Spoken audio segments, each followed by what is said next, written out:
Bonjour et bienvenue dans cette nouvelle édition spéciale du Trésor consacrée à la crise du coronavirus. À la une, ce jeudi, nos hôpitaux vont-ils vraiment manquer de médicaments?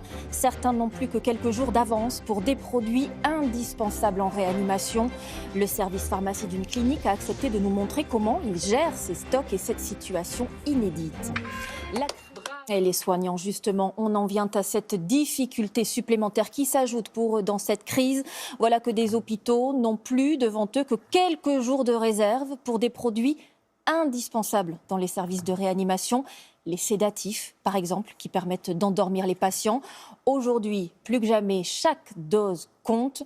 Pour mesurer l'urgence de cette situation, nous avons pu tourner dans le service de pharmacie d'une clinique. C'est là que sont gérés les stocks à flux tendu.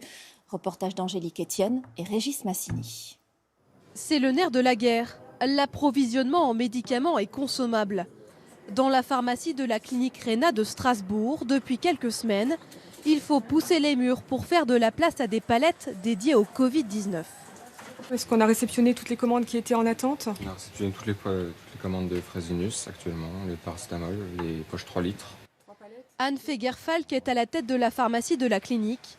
C'est à elle de surveiller que les stocks sont suffisants. Sur le paracétamol, on a à peu près triplé notre consommation et nos besoins.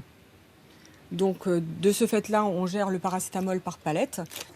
Parmi les autres médicaments en tension, le propofol, indispensable pour sédater les patients en réanimation. Ce stock-là ne nous permet même pas de tenir 3 jours. Donc on attend la livraison prochaine avec impatience. La difficulté pour l'équipe de pharmaciens, c'est surtout d'anticiper des besoins de médicaments sur une maladie inconnue. Parce qu'en fait, on n'a pas d'historique de consommation sur les patients qui sont en réanimation. On s'est créé un fichier où on calcule le nombre de jours de stock et qui nous permet de nous rendre vigilants sur notre niveau de stock par rapport aux besoins et de repasser des commandes et de surveiller notre niveau de stock. Ils sont donc en contact permanent avec le service dédié au Covid, 3 étages au-dessus, 54 lits pour lesquels il faut parfois envoyer dans l'urgence des médicaments via ce tuyau. C'est ce qu'on a convenu avec les services de pouvoir les dépanner aussi rapidement que possible.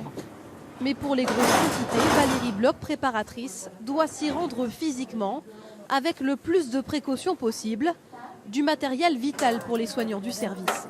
L'enjeu va être de réussir à tenir dans le temps, notamment sur certains équipements comme les surblouses où il y a une tension qui est extrêmement forte aujourd'hui. Donc on essaie d'imaginer des solutions déjà alternatives. Ça peut être des tabliers plastiques, ça peut être du matériel utilisé d'habitude en chirurgie. Un recours au système D dont la clinique espère ne pas avoir besoin.